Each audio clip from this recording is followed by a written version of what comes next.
am very happy to be interviewing Daniel Dunn, aka Daniel of Doria, as he's known on his YouTube channel. He's recently authored 2 fantastic books of spiritual wisdom presented as an extensive volume of quotes. Book 1 is Raising Eden, Wisdom of the Eternal, and Book 2 is Raising Eden, Volume 2, Wisdom of the Singular Truth. I hope you enjoy our discussion as much as I did. Hi Daniel, thank you very much for agreeing to be interviewed today by me for my YouTube channel. Very pleased. And we can put this interview up on your YouTube channel as well if you like. So thank you. Yep, that's great. Yeah, we'll do as well. You know, I've been looking forward to speaking to you for like 10 years, you know, since 2008 when we first got to know each other and stuff. That's right, yeah, it was 2008 and we both got online around the same time, and I think you were one of the first people I connected with online, I think, that was in the sort of spiritual alternative thinking movement, and we shared a few emails and chats, and we've kind of been in contact on and off ever since then, really, haven't we? Yeah, it's been you know, amazing really, you know, after, you know, all them years. And, you know, even sometimes not speaking to each other for like months at a time, sometimes you know, we end up doing the exact same things at the same time, you know. Yeah, exactly. And we've both just released books pretty much at identical times as well. Although you've beat me to the finishing post with book 2. I'm still writing book 2. Yeah, I mean, you was ahead of me though for book 1, because like I think I finished mine a few weeks after yours, but I didn't know anything about yours, so you know, it's even funnier to me. Yeah, no, I didn't know you'd written a book either, so synchronicity. So but obviously I don't know anything about you and how you kind of got started, so what I'd like to ask you is, when you first made your YouTube channel, which I think was around the same time as me, 2008, what was your reason for making the YouTube channel? Did you have it all planned out, what you wanted to do? Had you been thinking this way for a long time, you know, since childhood, or did this kind of all just happen? How did it get started? Well, actually, yeah, I did actually have it all planned out, you know, from when I started the first channel.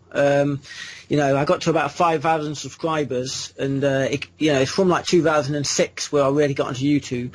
And then I spent just 2 years just soaking up, you know, everything I could upon every subject, because you know how it is, you know, one video leads to another one, and you just soaking everything up like a sponge. So, you know, I did that for a few years, and then after that, I just basically thought, you know, I have enough knowledge now to basically be able to do my own, you know, stuff.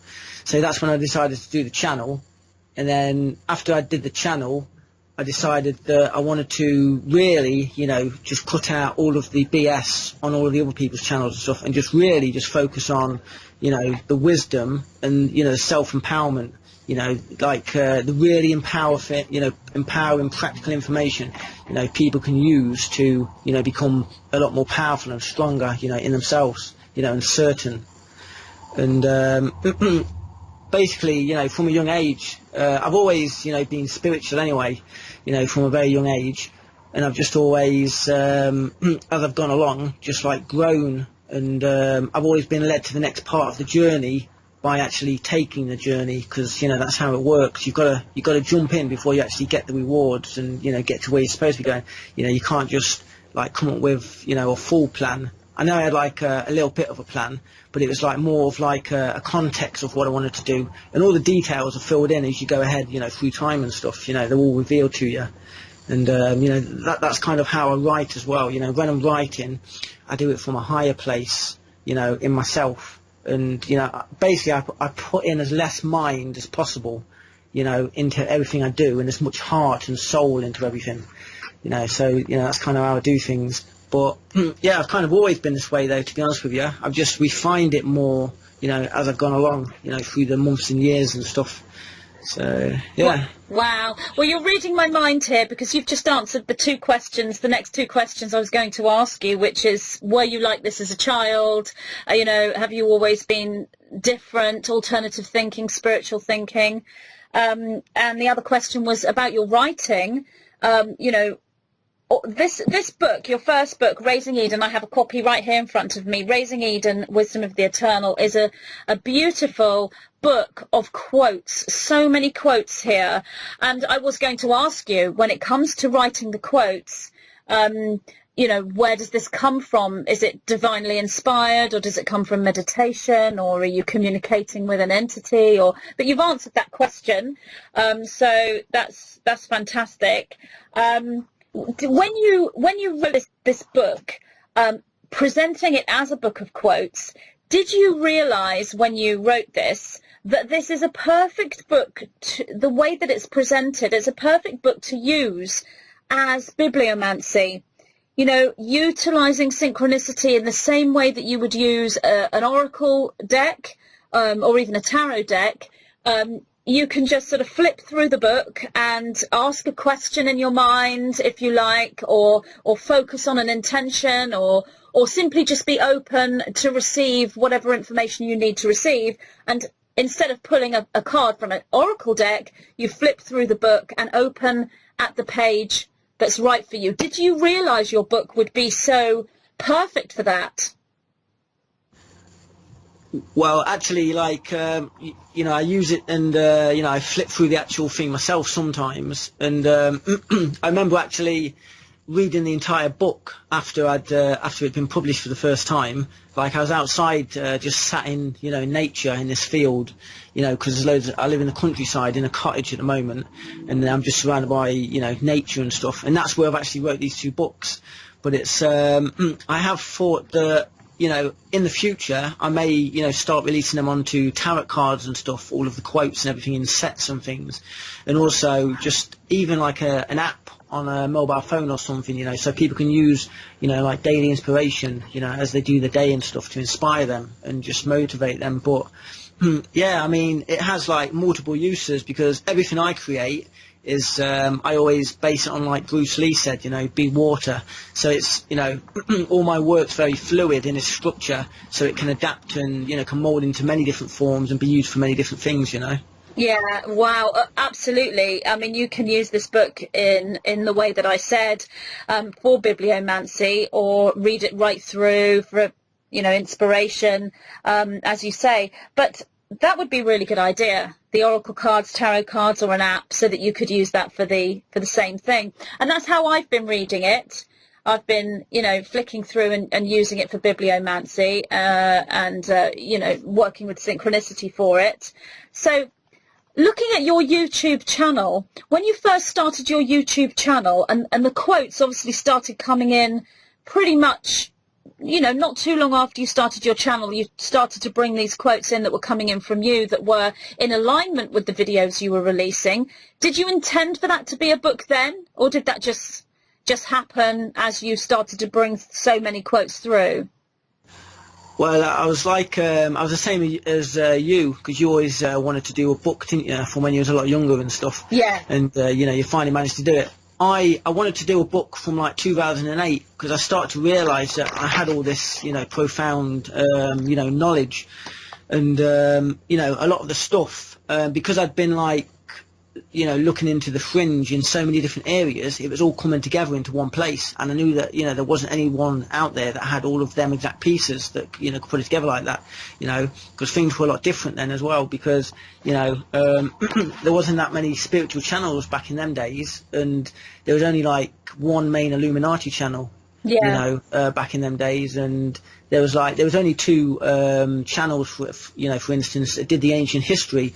You know, I mean, there was only my channel and a Russian guy called Igor Frankenstein, like in Russia, who was, you know, covering the ancient history and stuff. And I really wanted to seed that into the consciousness, you know, which I've, you know, successfully managed to do.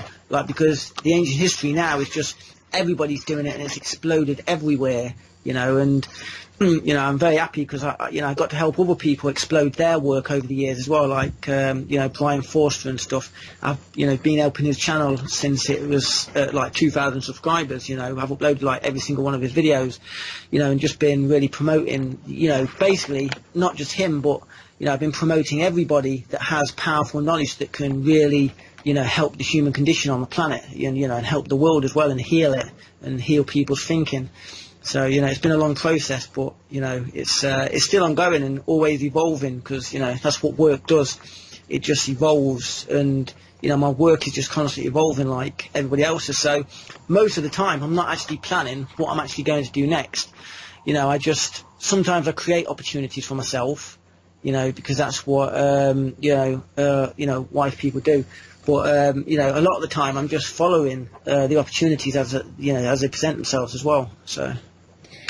Yeah, exactly the same, really. That's kind of how it goes with me as well. And I agree, it's really exploded and it's fantastic. But there are so many people now that are wanting to learn the truth. And the minute that they do learn this truth, they start to release this truth and deliver it to others. And, you know, the internet on that level has been just such a fantastic, fantastic resource for information spreading. And now more than ever, that's just so intense now, because people are just waking up, you know, minute by minute, obviously looking at this world and seeing the state it's in. When you view the world from a sort of linear, third dimensional level, it makes you want to go out there and start finding out what's really happening. People are watching the news and they're realizing that they're not getting the truth. And so, you know, they're finding people like you. So that is fantastic.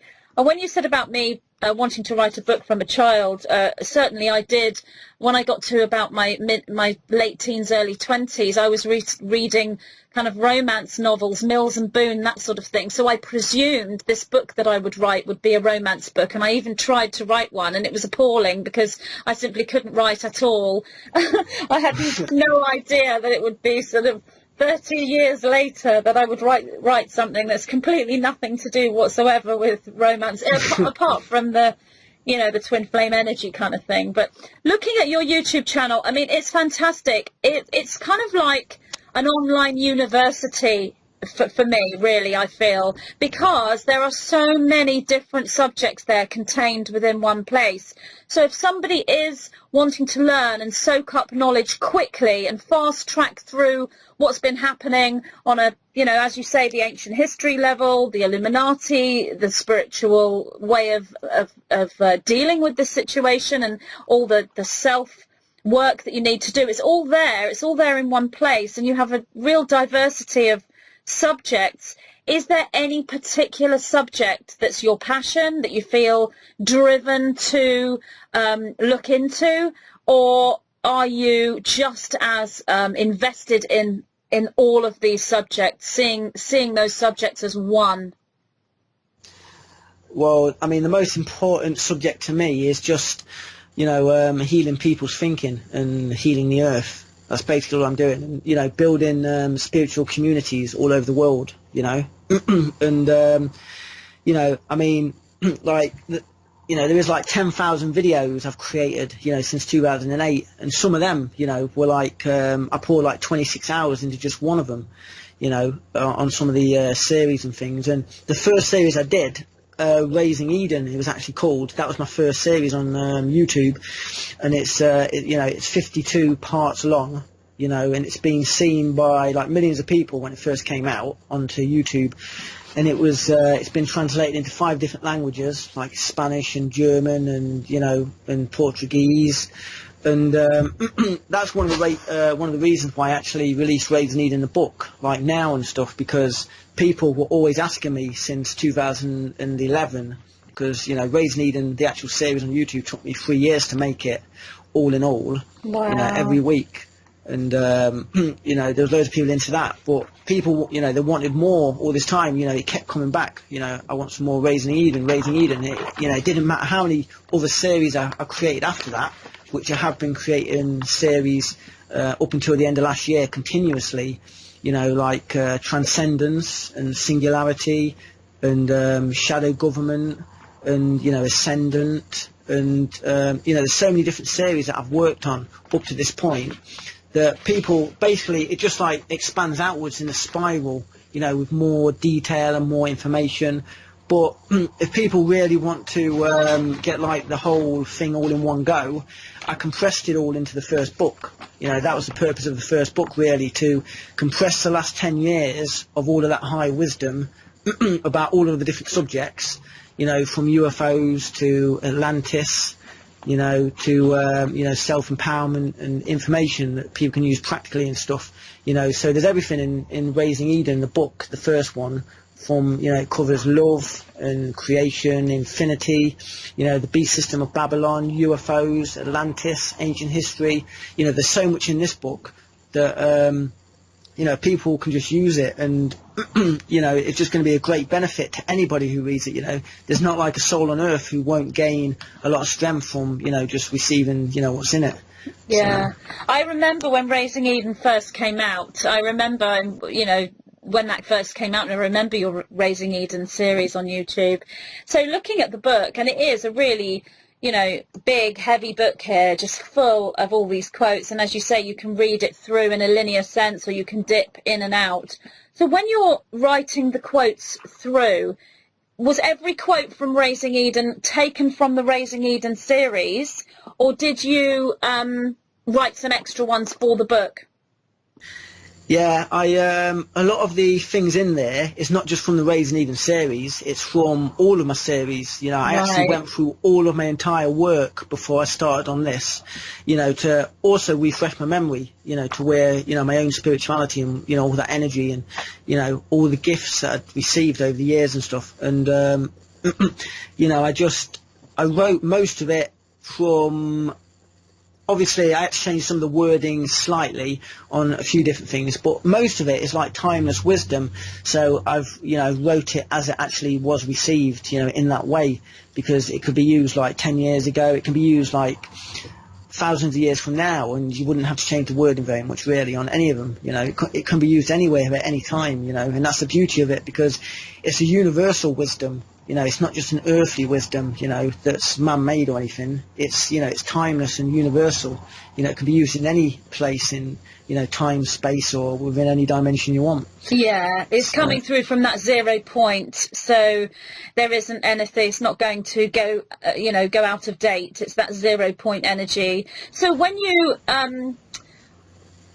brought the quotes through, you have sort of partly answered this question, but do you go into a sort of an altered state? Do you go into a trance? Do you meditate? Or does it just come to you? How does it feel? I mean, I'm wondering if it's kind of similar to how I pick up information from the Nine. You know, is this channeled, if you like? I know that word channeled doesn't always resonate with everyone, but looking at the book and looking at the energy here, it seems like it's that same inspired kind of place. Do you know what I mean?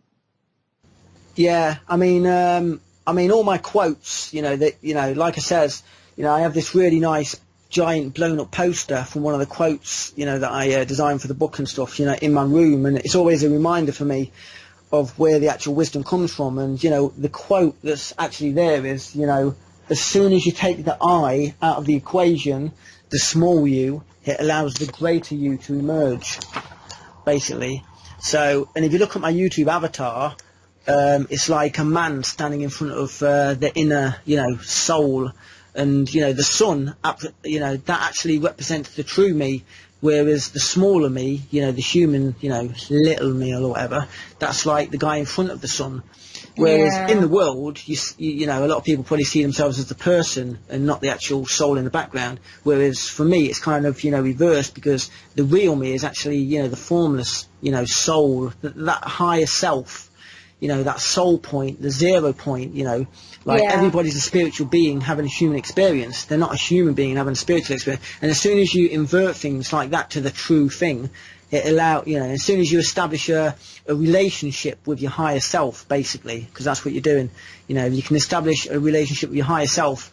And, you know, I've established one with myself every single day. I always take time out for myself every single day to, you know, establish that connection with my higher self. So I'm not channeling other entities or other beings, you know, like the, you know, the collective Nine and stuff. I'm actually, you know, into my higher self, and, you know, just streaming the energy from, you know, the core that is me into, you know, my human self. And that's where the wisdom and all of the quotes come from. And me being me, you know, I don't just like sit down and write. You know, it's only specific, you know, times and places that it just spawns spontaneously, and it could be anywhere. I mean, like a lot of the book was actually, apart from the ones I actually took out of all my work from YouTube, I actually wrote all of it, you know, from time to time over the many weeks and months, because, you know, I always have my phone with me, and every time some wisdom comes through, I always scramble to write it down fast before I forget it, you know. Yeah. You know, so if anything useful comes through, I always just write it down, and then after a while, after many days and weeks and months have passed by, you've got like, you know, hundreds of pages of, you know, wisdom that people can really use. You know, and that's all come from, you know, the higher self, you know, that 0 point, you know, the true you know, the singular truth within, basically. Yeah, that greater aspect of you that is part of the all, that you can't really give a name to. And it's the same with me. I've got my phone with me all the time, and something will just come through. You know, I call it the 9, and but it's kind of the same thing, really. And, you know, they, if you like, will speak to me or say something, or I'll think something and have this inner conversation with them. And then I think, well, I better write this down, because I could actually, you know, draw forward more information from this, channeling, transmission. It's kind of all the same thing, really. And I would also say that the 9 are that higher self, that 0 point. So I email myself just like you do. So I can see that, you know, I can see that in your book. It's clear that the essence of where this has come from is you as a human person, but it's the greater aspect of you, exactly as you were saying. And the photograph that you talk about, you know, that's the photo I will put up on you know, as the body of this edit. So when people are listening to our interview, that's what they will see. They'll see you standing in that beautiful sun. So, but looking at the book, there is, I mean, looking through, there's loads and loads of quotes that I love and resonate with. And some of them are very, I would say, they inspire me because they are just resonating with what I know. And so when I read them, it's like, yes, that's my own voice here. You know, my own voice would say that. Others are more, I would say, educational, and you need to sort of get your head round, okay, this bit, and then it sort of inspires you to think deeply and to analyze. So there's information here as well as inspiration. It's difficult for me to pick out which is my favorite, but one I do really like is you are living in an electromagnetic fractal infinity holographic energy matrix of the one. That's early on in the book, in book 1. I love that. Can you talk about that quote for me? Yeah, well, I mean, basically, you know, we're living in an electromagnetic universe, you know, and, you know, obviously everything is one, you know. It's like one of the quotes in, you know, one of the you know, the Bible passages or whatever goes into, you know, you will find me under every stone, you know, under every rock, you know, that quote. And it's basically just, basically it's just a reminder that, you know, God is infinite, basically, and in an infinite creator, there's only, you know, there's only unity, basically, and you know, the universe in which we inhabit, which is a living conscious entity in of itself, you know, because you know, you can macrocosmically zoom out, this entire universe is just like a nerve, you know, inside you know, a brain or something. Yeah. But anyway, it's just a reminder, basically, that, you know, we're within a, you know, electromagnetic universe, and, you know, everything's infinite in of itself, and we get to, basically, we're the imagination of ourselves, you know. Yeah. And that holographic energy matrix of the one is this, as you were explaining it, as you can sort of macrocosmically zoom out, like fractals, you know, fractal infinity, as you've put in the quote, and that's kind of how I see it as well. Did anything ever come through, any quotes that you didn't understand? Did you write them down and think, what does this mean? And did you have to spend time to process what you'd already written, or did you understand everything straight away? I kind of understood everything right away, but I also, some of the, well, you know, quite a few of the quotes where I was like, I was thinking, you know, this is just, you know, profound stuff. You know, there was like nothing like this in the world that, you know, that explains it so simply like that. And it's like, you know, I really, you know, I'm in awe.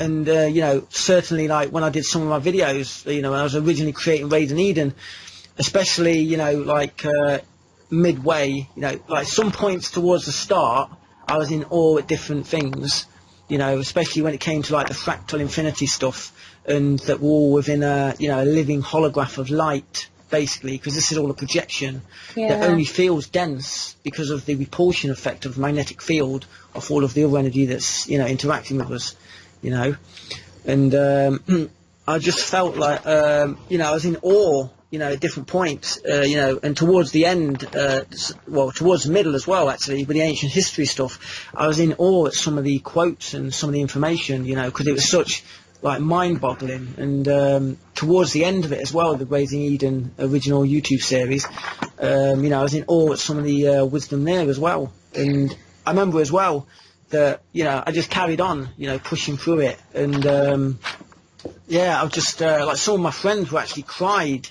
at some of my videos in the past, which, but I can understand it, because as I was actually doing it, all the music and all the pictures and everything just like synchronizing together in of itself. And sometimes, like, the video would actually, create itself. Like, it would create like a good sound effect on a certain picture that I didn't intend. So not only was I actually creating it myself, but it was actually creating, itself. It was actually coming to, together without me even, having much effort. And that's just the same as, all of my work, really. It just like, it creates itself. All I do is just make sure I'm at the right place at the right time, and I'm just open as well, because that's the most important thing. You just got to be open to, be receptive. That's the biggest thing, because, the universe is information, and, a human being in of themselves is like a receptor for information. That's why we're called with hair and stuff, and that's why we're water as well, because, the water allows all that information to come through without distortion and without slowdown, in space or time or anything. So, that's why you need to be more pure, because the universe in of itself is a mirror for projections of the self. So the universe being a mirror, means that you could just look out, because it is a hologram, you can just like see everybody as a teacher, and that everything around you has something to teach you, not just people themselves, but objects and, in the place where you are. So, people just need to be open to receiving information, basically. Yeah, absolutely. I totally agree. It's the same with my videos, exactly as you say as well. It seems to sort of come together and create itself. I don't do the editing. My partner edits my videos. He's also called Daniel, as you know, which is really interesting, isn't it? And he says the same. And sometimes he won't really listen to the information. He won't really listen to the channeling. He just puts the visuals together, and I'll say to him, did you mean to put this bit exactly on the bit where it's talking about this? And oh no, and then he'll look and see that the image he's used is exactly in alignment with the information that's being spoken. So and this kind of just happens.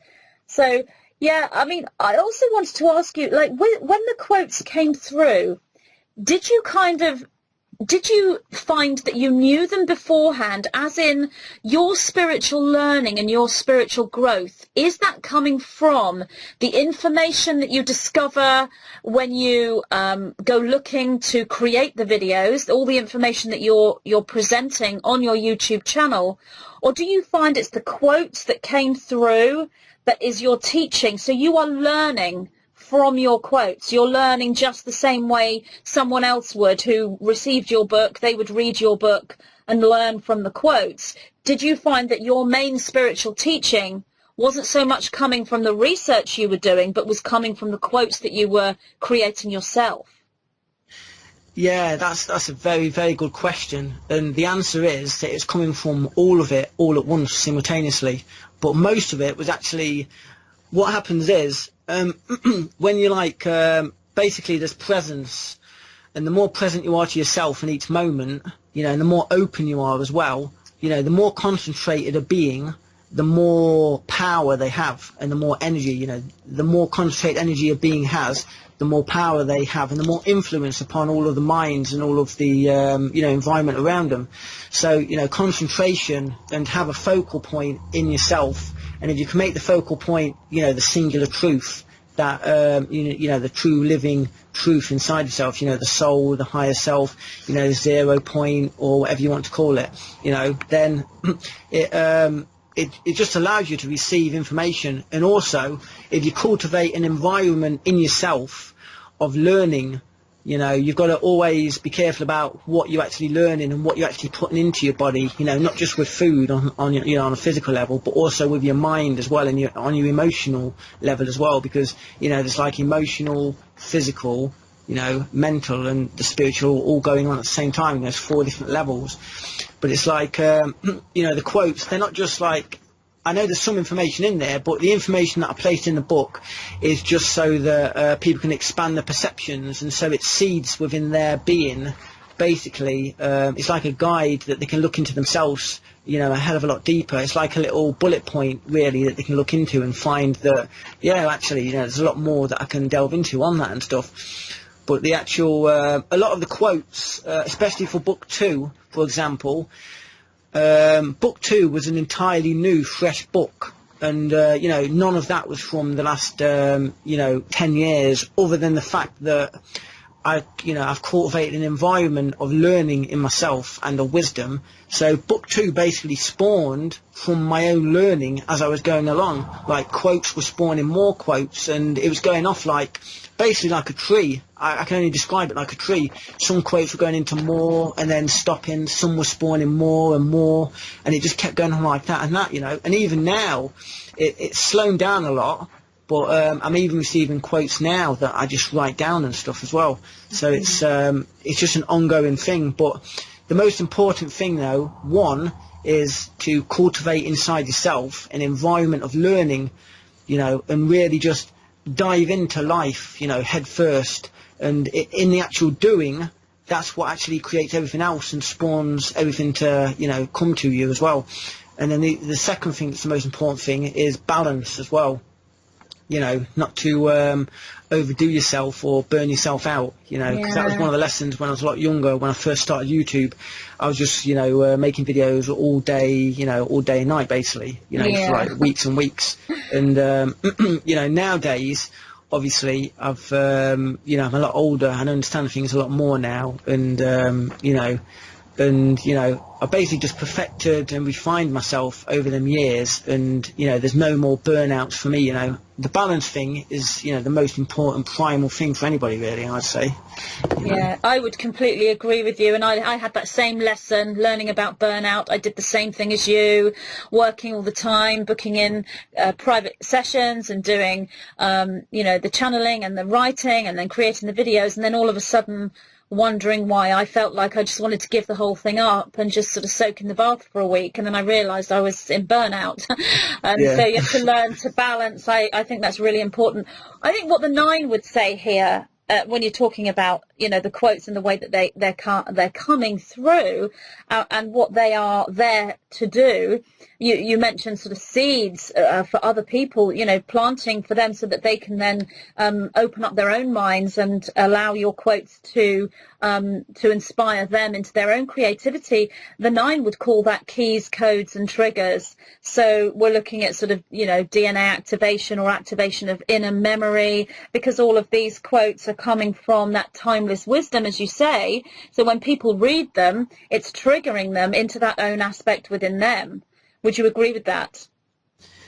Yeah, and I mean, that's the actual purpose of why I actually wrote the book in the first place, and the books, and why I did Raised in Eden.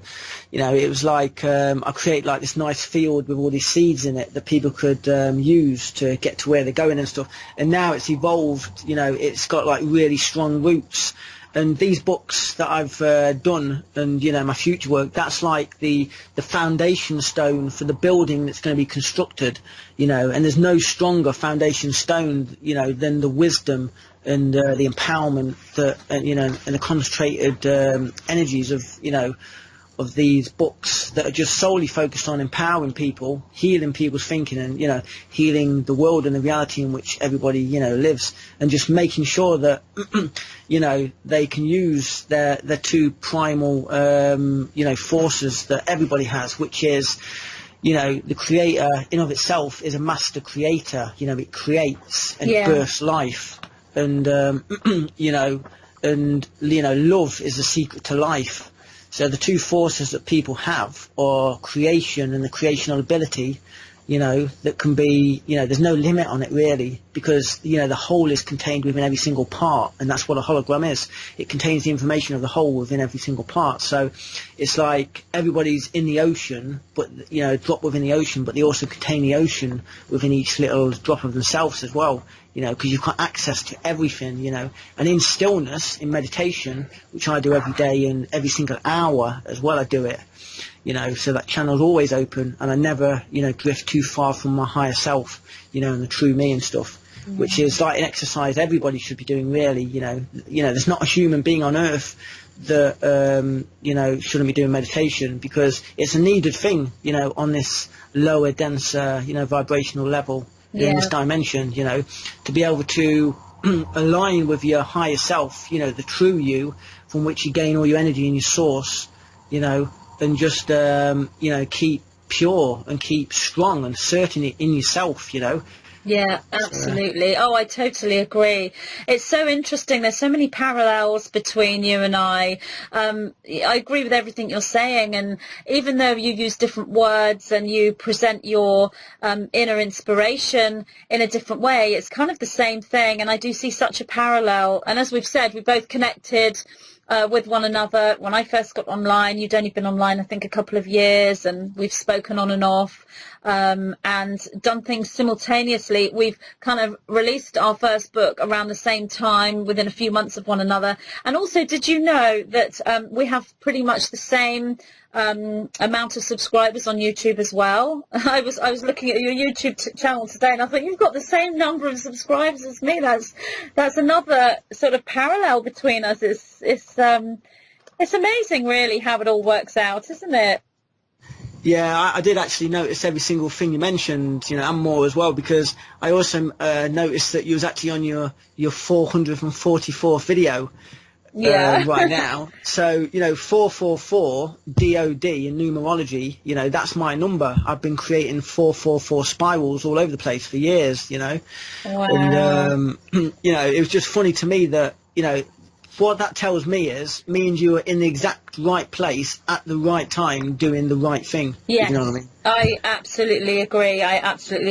And, I see your inspiration. It kind of reminds me of, in a way, a poet. In days of old, before the internet, the poet would have had like the book and the pencil with them or whatever, or they would have rushed back home to write the inspiration that's coming through and the words coming through, or a playwright.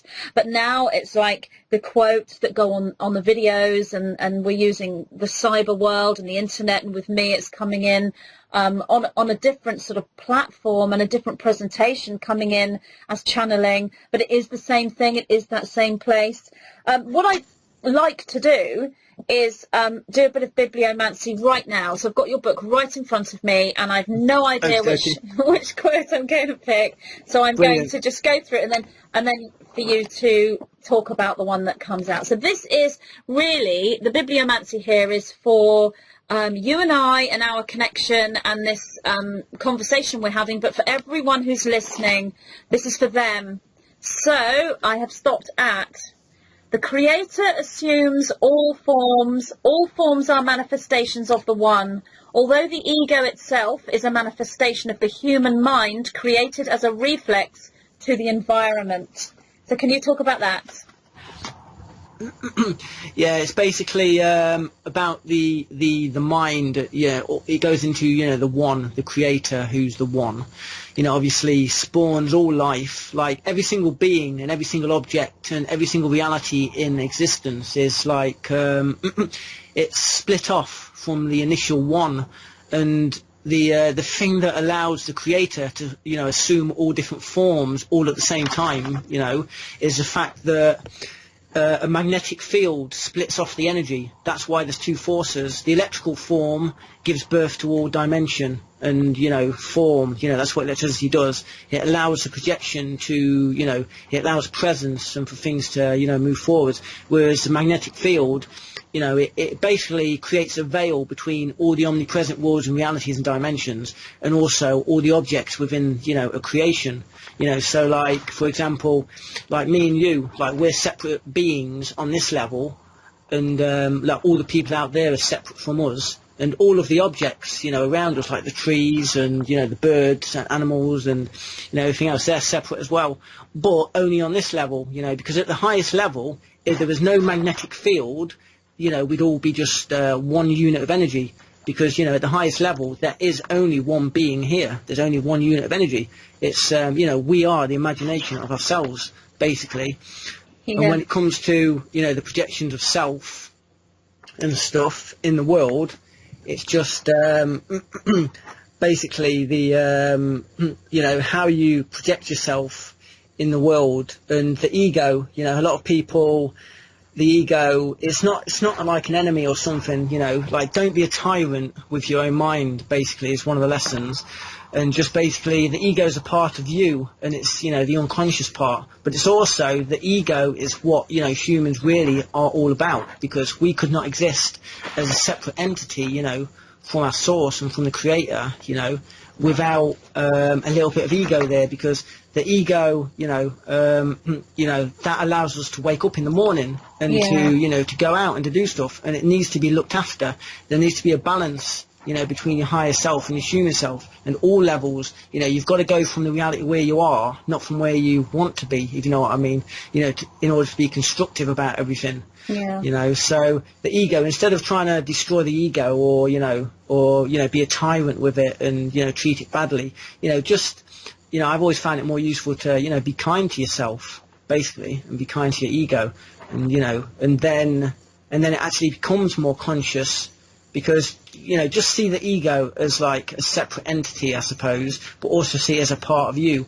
So, you know, just treat it nice, you know, give it respect and comfort, and eventually even the ego part of yourself will become, you know, enlightened as well. And then you will be truly unified, you know, when you become fearless. Yeah, well, that is a fantastic explanation of that quote. Integration rather than transcendence is what the 9 would say. So I'm in complete agreement. But you explain that so well, and it's amazing that you've created this fractal. You talk about the fractality of the universe, but you've created this fractal within your own creativity, because, you know, you've just sort of shown me how if I do bibliomancy on your book and pick a quote, you can then explain everything about that quote. So if you wanted to, you could actually see your creativity and everything you're doing as infinite. It's like you don't have enough years in the physical life to be able to deliver the amount of information that you could, because each quote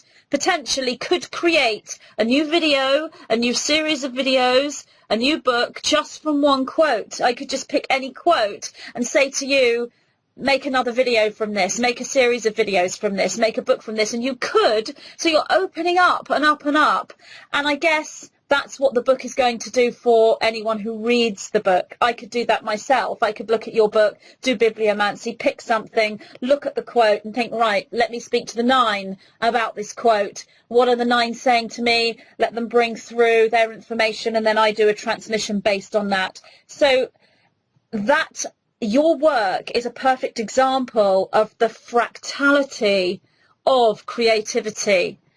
Would you say you resonate with that? Yeah, and that's actually one of the reasons why I actually put it into this form, you know, in the first place. You know, I made it as simple as possible, you know, in a refined state, and, you know, and I just basically placed it in there so people can just, you know, go into the quote. And that's why I says, you know, basically just take a quote a day or something, because, you know, because of the potential and the energy that's imbued into each quote. It's like an onion, like many, many layers of information, just encoding it, you know, encoded in just one quote alone. So it's like, you know, that's one of the biggest things, really. People need to expand their capacity, you know, for truth every single day, because, you know, you're only as conscious as you know, allow yourself to be. You know, it's like that guy said, you know, probably like a decade ago now, but he says, you know, if you have a golf ball size consciousness, you'll have a golf ball size awareness. So basically, you know, if you can expand that consciousness, you gain more awareness, you know, as you go. And awareness never shrinks back to its original dimension once it's been opened anyway. Yeah. So one of the, you know, foundation stones for anyone's spirituality as well should be to cultivate and expand the capacity, you know, for truth every single day. You know? Oh, I totally agree. So one of the subjects that you go into quite deeply on your YouTube channel, and it's also touched upon in several of the quotes in book 1, as I said, I don't have book 2, I only have book 1 here, is the Illuminati agenda, the story of what they are or who they are. And I myself, with my communications with the 9, also have been brought to learning about that side of life and presenting the information, as it is so crucial and so very important. And especially now, I don't know if you would agree with me that, you know, that part of our information is really sort of coming to the fore right now. It's a real crux of what we're learning about, because, you know, we really are at this intense sort of crossroads right now. So A, would you agree with that?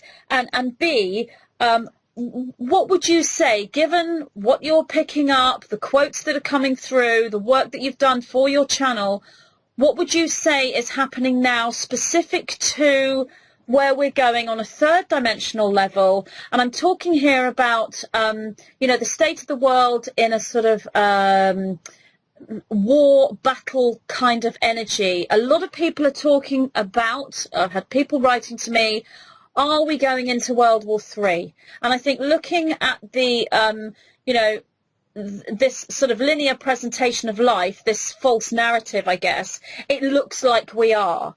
I personally have my own feelings on this, and I'm speaking to the 9 about this, but what would you say, given your research? Would you agree that that part of our information is crucial right now?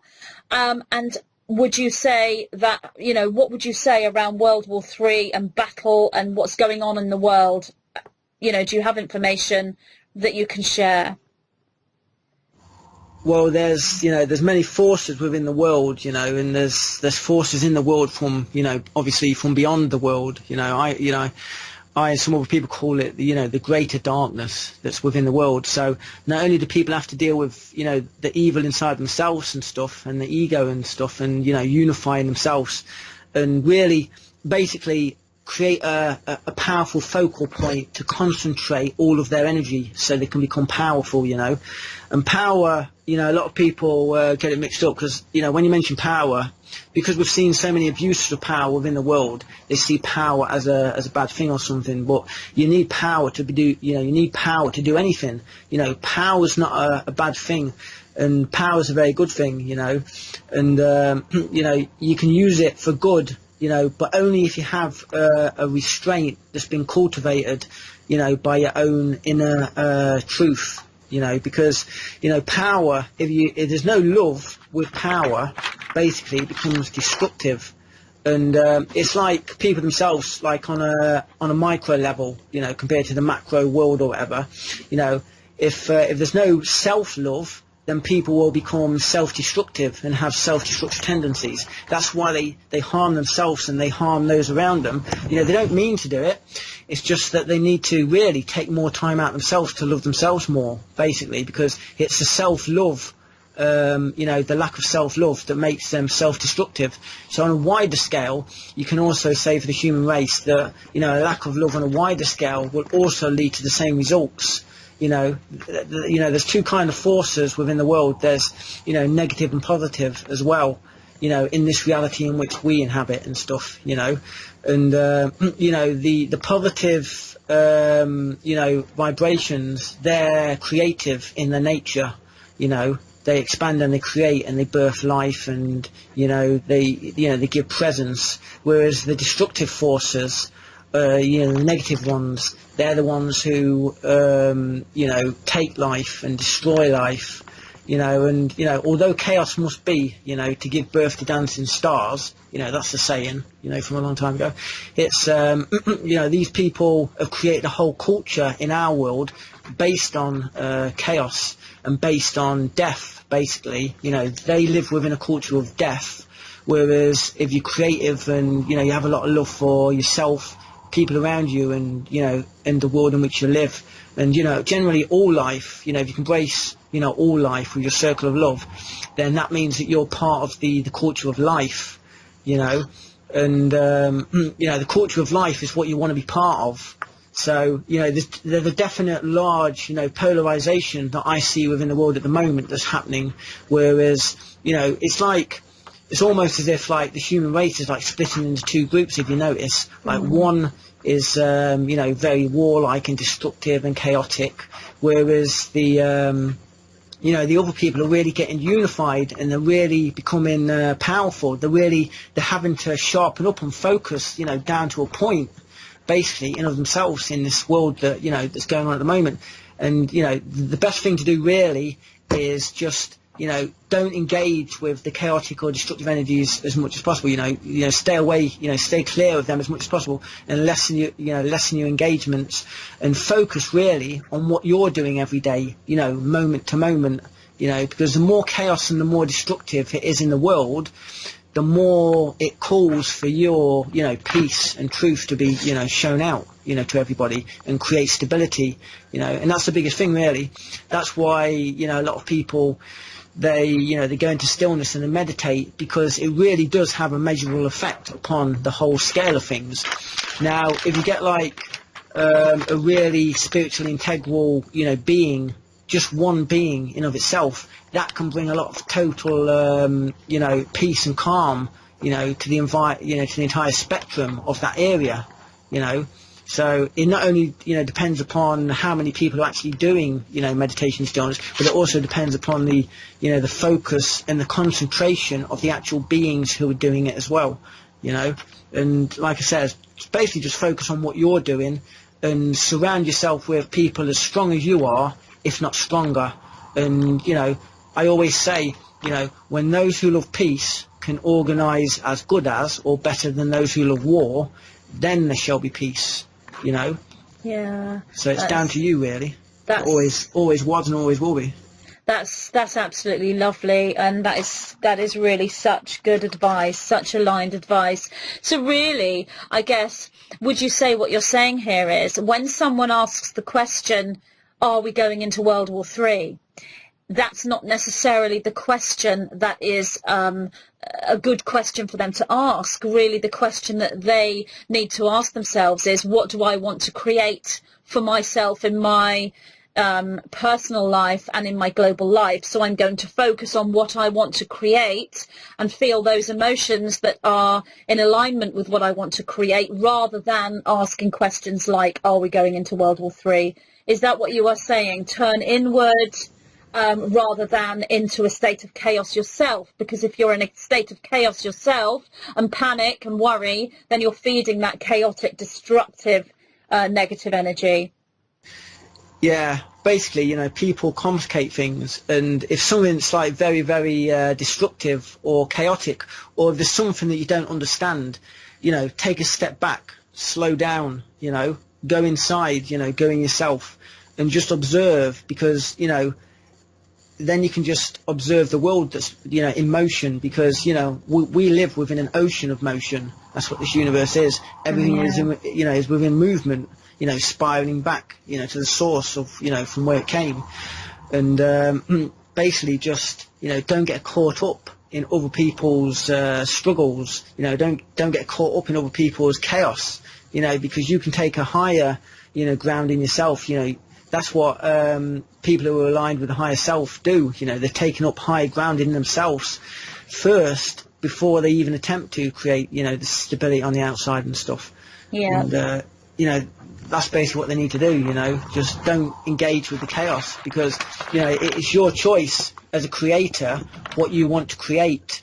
And also, if you're not creating, somebody else is doing it for you, you know. And that's one of the reasons, you know, just like I've put in, you know, all these seeds of wisdom in this book, in media and in, you know, film and movies and, you know, all the other social, you know, platforms. You know, if you notice, the elite they're always telling you what they're going to do beforehand, and they're always planting seeded ideas into, you know, the culture and into society and stuff ahead of time, because they know that everybody's creators, so they're trying to hijack the creation for them, you know. So instead of being conscious creators, you know, they're actually, you know, trying to make everybody unconscious, so they themselves can steer everybody towards, you know, where they want with their own agenda, if you know what I mean. Absolutely, I completely agree. Yeah, that's exactly what is happening.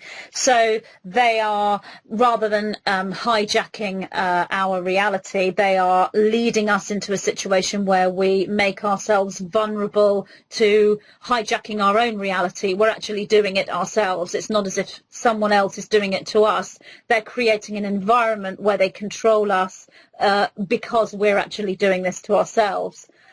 Also, I would say, is that the same thing, would you say, through the work that you've done, the research you've done, the quotes that you've brought out, would you say that there are different timelines here, and so your own way of thinking and your own emotional makeup would actually create a different timeline for you? So the individuals that do move into a chaotic energy where they are worrying about what's going to happen, where they're allowing their creative ability to be hijacked, are they going to experience a more destructive timeline as a match to that? And those individuals that are in a state of peace, in a state of love, who are becoming sovereign and powerful, and who are not putting themselves into situations where their creativity can be hijacked, are they going to create a timeline for themselves where things are more peaceful and they avoid that destructive timeline?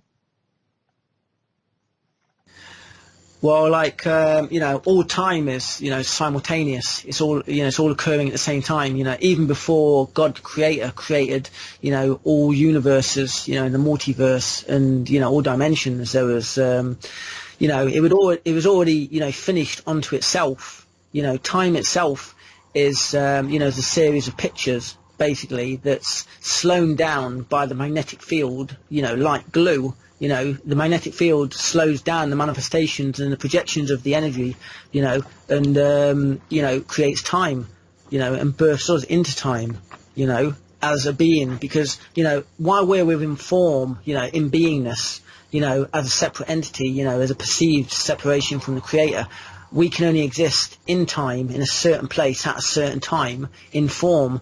You know, if we're not in form, we don't have to obviously exist in time anymore. But while we're in form, you know, that's what we are, you know. And the timeline thing is funny, because I always, you know, say that, you know, in order for something to exist, something has to be open to the possibility of its own existence, you know. So one of the reasons why everybody is here today is because they dreamt themselves into being. You know, it's the same with this world as well. So, you know, there's no limit on what a person can dream or bring into creation, because everybody themselves is, you know, a dreamer, and the entire reality is built from consciousness. You know, all of this is just a thought, you know, in the mind of, you know, the Creator, basically. So, you know, any timeline can exist, but moment to moment, if people want to be more positive, you know, I mean, that's their choice, isn't it? You know, they can be as positive as they want, you know, from moment to moment and stuff, or they can be as negative as they want. But it's like an individual choice, you know, rather than a collective thing at the moment, because, you know, because obviously the world is, you know, is controlled by, you know, money at the moment, which is printed out of thin air by a group of people, you know, who we don't even know who they are. And, you know, the only thing that's holding the world together at this point really is belief, you know, the belief that the money actually has some, you know, value, you know, when it doesn't, it's printed out of thin air, you know. So, you know, people really, like I said, it just comes back to that same thing again, just, you know, focus in on themselves and, you know, be strong in of themselves and just take time out for themselves every day. And it doesn't matter, you know, what timeline you're on. You know, we are all in this timeline together, and, you know, there's no escaping, you know, where we are at the moment. So we might as well just become as powerful and strong as possible in ourselves on all levels, and then just, you know, learn to say no as well. You know, if there's anybody trying to, you know, corrupt you, or, you know, or take you off the path from which you're on, you know, then just learn to say no. Put your foot down straight away. Don't even allow a space for any distortion or, you know, anything to exist like that, you know, because it's the space that people try to create in beings and stuff that allows an attachment onto that being that binds to them. You know, that's why it's called an attachment or bind, because it actually does bind onto that person on a certain level, you know. So people just need to be able to, you know, take more time to focus on themselves and strengthen themselves, you know, and just basically methodically, like you could just make a list and go through different parts, like you know, your emotions and you know, your thoughts. You know, have they been positive that day? Have you been in control of your emotions? You know, and make sure that, you know, instead of your emotions and your thoughts directing you, you know, you're directing your thoughts and your emotion. You know. Yeah. Wow, that's fantastic. That's such good advice. Could you talk a bit about book 2? I know you've mentioned it and you're saying it's not really come from the YouTube work that you've done, but this is more organic. And in what way does it differ to book 1, or is it a sort of a carry on from book 1? Does it have you know, is there something different about it? Is there a different sort of energy with book 2? Can you talk about book 2?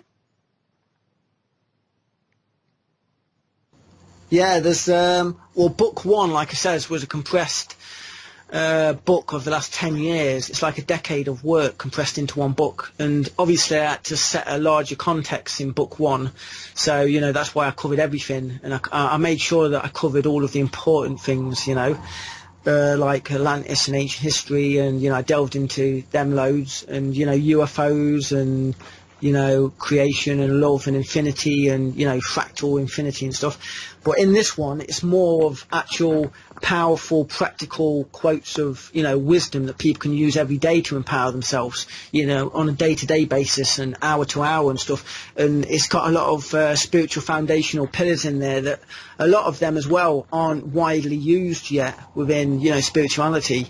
You know, like there's bits and bobs everywhere, but I wanted to create it all in one place for people. So, you know, like one of the first, you know, the first page in book 2, which is, you know, Raising Eden Volume 2, Wisdom of the Singular Truth, you know, that's the second book. You know, the first quote, which I wanted people to become, you know, I put the most important things at the start of the book, like I did with book 1. I made sure that, you know, be love, you know, that famous quote that everybody's using now. Yeah. that was at the start, you know, but that was my little, you know, seed to the human race a long time ago, you know. And like book 2 starts off with, you know, one of the ultimate questions, you know, one can ask is, how present are you to your own life? You know, how present are you to yourself? You know, for everything comes down to this, and this is ultimately what separates all of humanity. So basically, you know, presence, everything is about presence. You know, how present are you to, you know, this moment even? You know, how present are you to yourself? Because, you know, if you're not present to yourself, how are you going to be able to give any presence to anybody else around you, or life, or the environment, or the place in which you are, or whatever, you know? So, you know, concentration is power within a being. So, you know, basically just be as present to yourself as you can, you know? Yeah. Wow. Well, will there be a book 3? Well, I actually don't know, because, you know, I never plan ahead or know what I'm doing. You know, all these like, you know, wisdom quotes, you know, they spawn spontaneously, you know, throughout the day and night over the many weeks and months and stuff. But I did say to some friends that there probably would be a book 3 in a few years or something, you know, because that's how long it takes to, you know, accumulate all of this wisdom, you know, at specific times and stuff. But, you know, the quotes, they still are spawning, yeah. But I don't know how long it's going to be. It's like, not even I know, you know, how long it's going to take to write another one, or even if there will be another one. But at this point, I think I actually have got about 200 new quotes, you know, to stick into, you know, book 3, maybe. Yeah. So it might actually look like it could be a trilogy, you know, this. I see that. I do see a book 3, I have to say. I just like to say to everyone listening that, you know, in my opinion, and we have talked about what the book is and how you can use it for bibliomancy and how you can use it for your own fractality of creation, the keys, the codes, the triggers. but it kind of takes you on a journey if you want to read it in a linear sense. You know, if you read it page by page rather than dipping in, it takes you on a journey as you go through. And by the time you sort of get into the first sort of 10, 20 pages, you kind of go into another zone, and that's when that will start to trigger your own awareness, your own sort of alignment as to whether do you resonate with these quotes, and if you do resonate, where do you resonate? It sort of opens you up.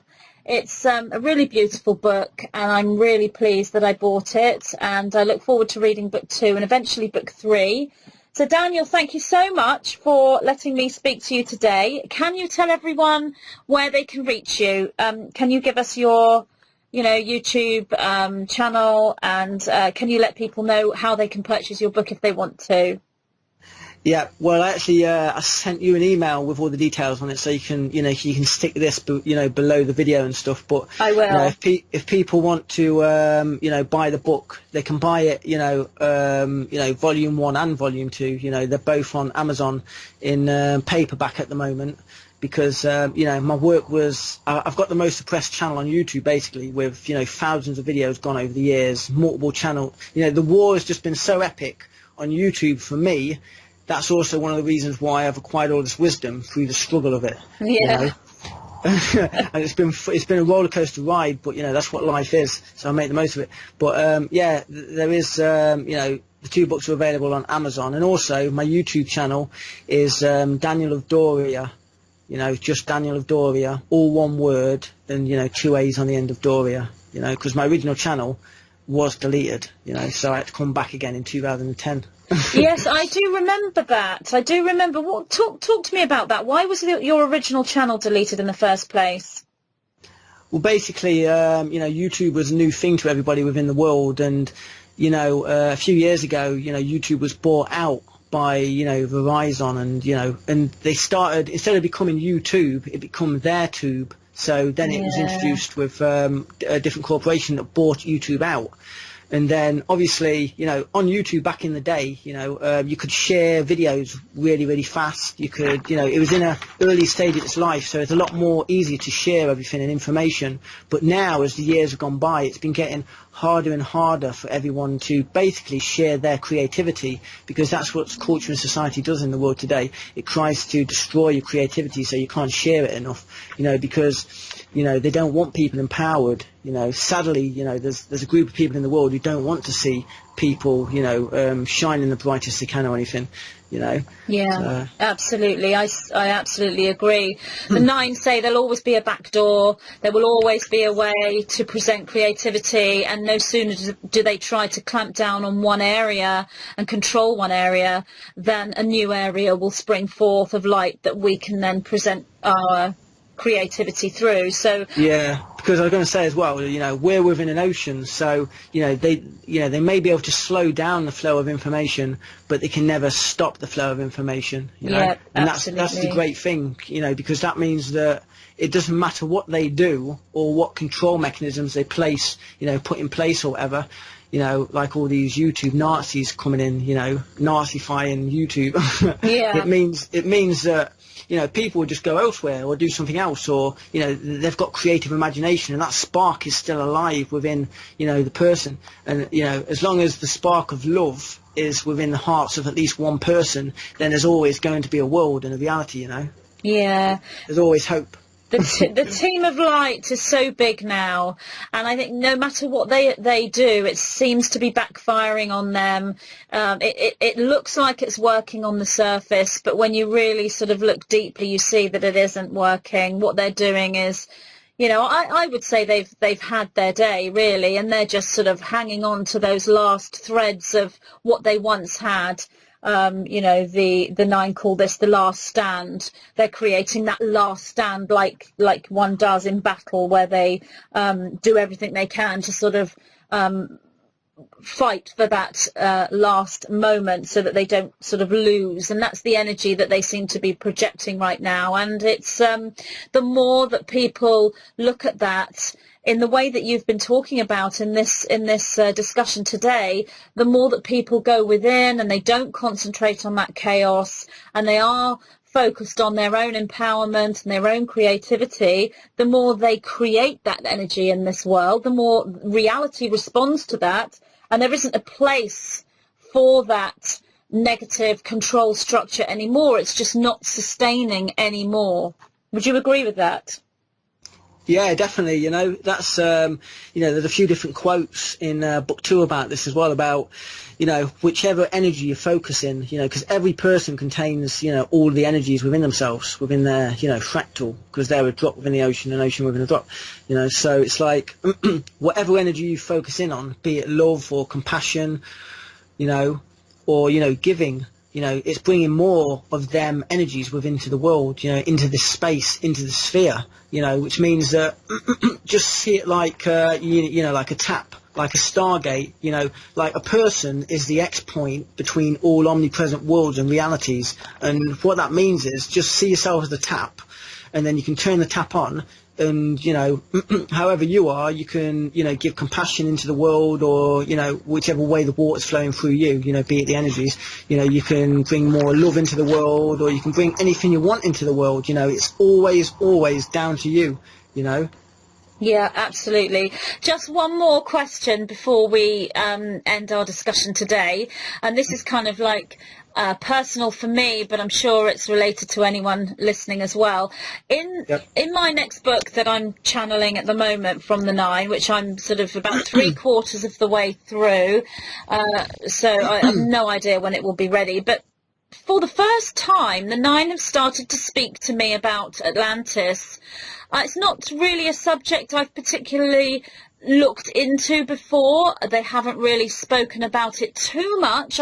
They've spoken about the crystal technology and the Atlantean priests, and I know that it's a civilization that existed. So they've mentioned it a little bit, but they're going into a lot more information now in this book that I'm writing than they've ever given me before. So I know it's a massive, massive subject, but you've got lots of information. Can you sort of condense that somewhat and tell me, as a complete novice in this subject, really, what's the story with Atlantis and how is it related to now? Because this is what the 9 are saying. It's so important to kind of remember, if you like, because it's related to now. Does that make sense to you? Yeah. It's, well, basically, only take from the past what doesn't burden you in the present, and only take from the past that which you can use in the present as well, so it's like, if you don't learn from something in the past, obviously you're just going to keep repeating the same cycle again and again and again. But it's also, in a sense, what happened to Atlantis was they were unified in themselves up to a certain point. But then, the ego started, people started basically, what ego means is, it basically takes over the person's actions, whereas everybody, if you're in the heart, in higher ground in yourself, coming from the point of the singular truth inside yourself and your soul, you basically, everything's truthful and pure and honest, and it's not corrupted in the slightest, and it never would be. But the people in Atlantis, they started becoming corrupted and out of relationship with the higher self, and they started thinking from the lower parts of themselves instead of the higher ones, so they started thinking from the human mind, as opposed to the heart. And sadly, they just were finding more and more ways to be able to tap into the power, because Atlantis was searching. They were searching for the sound of unity, that binded all things, and they kept delving into it. And they were doing all kinds of high-tech experiments, like merging energy fields into one another. That is to be able to have technology that merges, like, say, my laptop with TV and make it into one being or something. Yeah. And that's where all the Archon beings come from, because an Archon, is a being, whereas 2 beings have come together into one body, if you know what I mean. So basically they were messing around with creation, but not doing it from a place of love, and a higher self, but doing it from a place of ego and wanting to weaponize it and stuff, just like today. And basically that's one of the reasons why they destroyed themselves. That's one of the reasons why the deserts in Egypt, instead of being tropical like they used to be when the pyramids were built, like 12,000 years ago, they become desert, because all of that evil kind of turned the environment in on itself. So all of the water, there's loads of water below the deserts, but it's not on the surface anymore. All the deserts in the world, there's loads of water, below the surfaces, because in a desert, you seem like there's no water, but the truth is the water's under the ground. It's just dropped down, there's nothing on the surface, and it's the same with Antarctica as well at the moment, and that's why there's a lot of activity with all the governments around the world going to Antarctica and stuff. It's because in the past, it was a beautiful inhabited tropical place. It was a beautiful tropical chain of islands, actually, and there was an ancient map that actually described it as well. That's even more accurate, and it was made thousands of years ago than the maps are today. In fact, I actually think they use that map today, but it shows Antarctica as it was, and it was like a beautiful chain of islands without no ice there or anything. And recently it's just started to like melt and stuff, so there's been all kinds of things that have been found there, like pyramids and castles and stuff even. And the entire globe is just full of cavern systems anyway that the ancients built, but all the governments of the world have been adding to it over the years and stuff. But it's a bit sad to me though, because there's a lot of occultists within the world that they know what happened to Atlantis, but they're trying to rebuild Atlantis. But the problem is they're building something from a bad seed. So if they tried to recreate Atlantis failed, so it wasn't a good seed. So why would you take something out of the same box, if you know what I mean, and try to plant it again? It's just going to destroy itself again. But the only thing we can do basically is, focus, on ourselves, surround ourselves with people as strong or stronger than we are, and just learn and just organise, and just, basically just be love, That's the answer to everything, love conquers all. Yeah. So. That's fantastic. Can you recommend to people who want to sort of go out there and learn about all these things, all these different subjects that you have on your YouTube channel and that your quotes relate to in your books? Do you have any specific individuals that you can recommend that you would say are really good quality, truthful research? For example, let's say someone like Graham Hancock, who does a lot, who's written, a lot of material relating to, ancient technologies and ancient civilizations. Who are your favourites that you would recommend? Well, my favourites, one of them's actually you. So, bless you. That's okay. Aren't you lovely? Yeah, because like you says, and pointed out earlier, there's a lot of strands of our energies are actually the same anyway for some reason.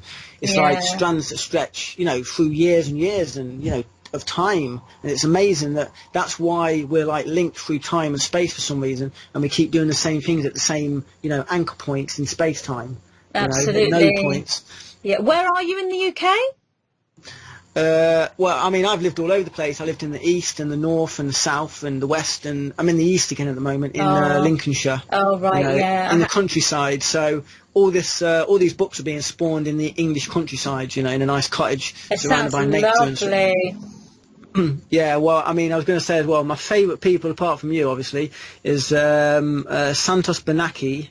Because, he does the law stuff, he goes into the law and the history of, the Vatican and the Jesuits, and he's got some good stuff on that, Yeah. But, as with anybody, don't take everything they've got, just take what's useful, because ultimately, nobody has all of the pieces, everybody's a guide. Exactly. So, in some things, you've got to give them the rein to, do any ideas they want, but definitely on the law stuff and the history of the Vatican and, Santos Benaki is one of the best, best people there really. And then there's Michael Tsarian as well. I like Michael Tsarian because he goes into all the ancient history stuff as well, and Atlantis, but he also covers all of the psychological stuff and all the psychological aspects, and the ego and the shadow self and the mind. And he also covers a lot of the droidic ancient history, which is very important because everybody sees themselves as British and and the English, and that and that these people were wiping out and genociding people all over the world, and genociding all the Aboriginals and native tribes. But the first genocides didn't actually occur in America. It actually occurred within Europe, and there was massive genocide of the Druids, as all these evil people coming from Phoenicia. And then they set up, Venice, Venetian. They became Venetian. And then they set up, camps like they set up Rome and Paris and London and Scotland. And then they went from there. They were establishing themselves more and more into the territory, And we've basically, everybody within England and Britain, they've had their identity stolen. Everybody in Europe has had their identity stolen, and the tribes for which they're actually a part of. So that happened first, and then there was the Dark Ages, in which all of the history was stolen and the identity. That's when it happened. They say that the Dark Ages, nobody knows what happened, but what happened was these forces came in and they stole all of the history and were wiping out their identities and stuff. And then there was the witch hunts that the Vatican did with all of the the Inquisition of all of the free thinking women that they hunted down just because they were free thinking, basically. And basically it just went from there. They went into Australia and killed 80% of the Aboriginals. They went into America and doing the same there. And it's a non-stop progression, an intrusion, on all levels, in the most intimate and personal ways as well. And, it's just crazy. Wow. Oh my goodness, you are an absolute goldmine of information. You really are. I would agree with you about Santos Bonacci, or Bonacci. I only discovered him quite recently, and I was very interested in the sort of the geometry, and also the way that he talks about the metaphors, and then he puts them into a mathematical sense. And I didn't really understand everything he was saying, but as I was listening to him, I could just see that he has this patterning within the mind that I recognize as high level genius. That's how I would see him. Yeah, I mean, Santos, he reads a lot of books, and he also creates a lot of music and stuff, which he shares with everybody, which is really, really good. And music, everything is communication, everything is, symphony, of the creator, everything's in motion, in this universe and in flux, at different speeds and stuff.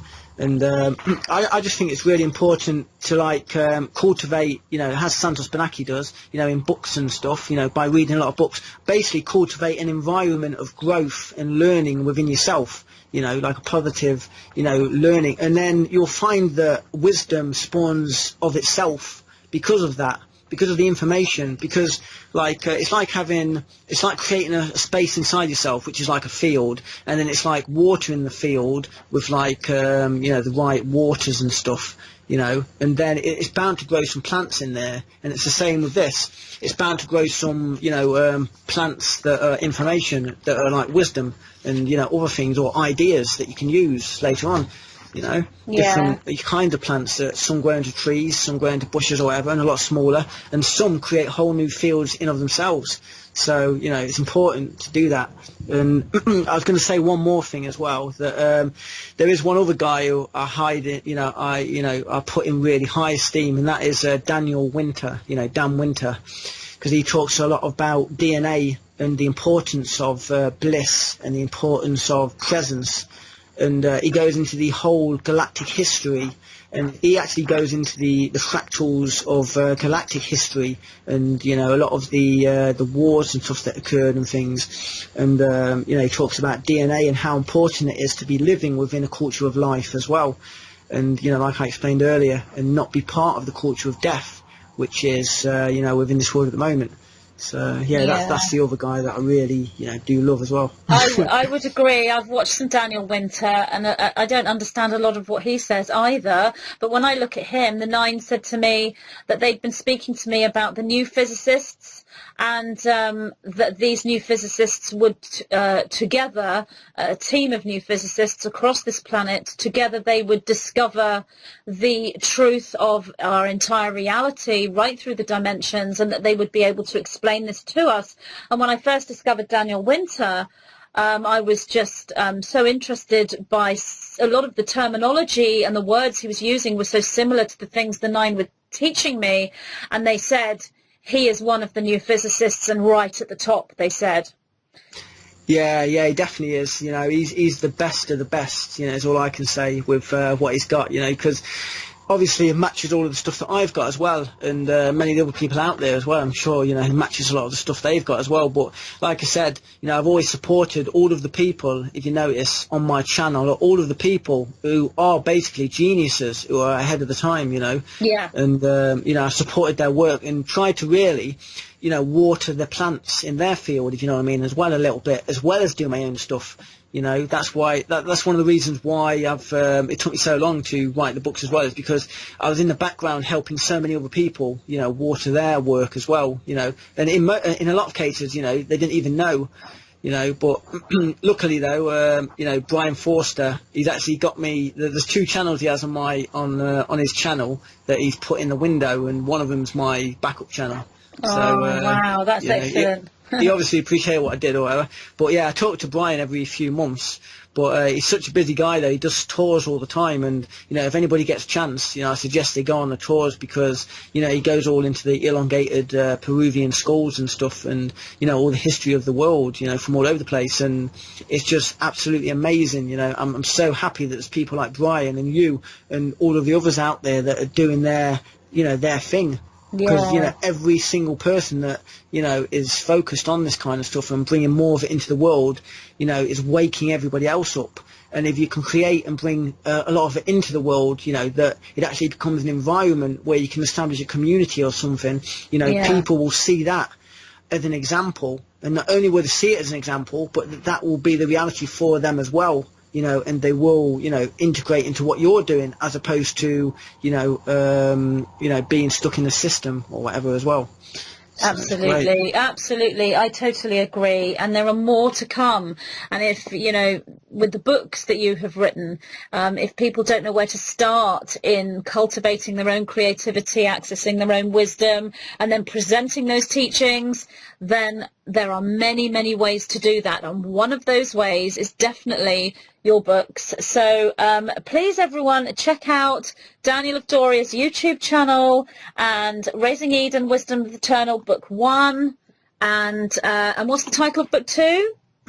Wisdom of the Singular Truth. Wisdom of the Singular Truth. I love that. So I have a couple of adverts for the book, which I will edit in at the end, or rather my other Daniel. Oh, brilliant. He will edit in. That's brilliant. He'll edit those in at the end of the interview. Thank you so much, Daniel. Honestly, as I said, you're a goldmine of information. You really are. I could talk to you all night. And it's been a long time. We've been talking about doing an interview for, I don't know, several years. I think it's been about 9 years, actually. Yeah, absolutely. So it's wonderful that it's, come together today. So it's great to connect with you.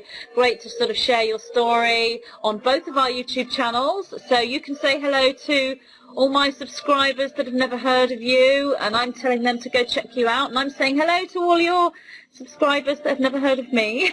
Yep. Hi, everybody. Yeah, hi.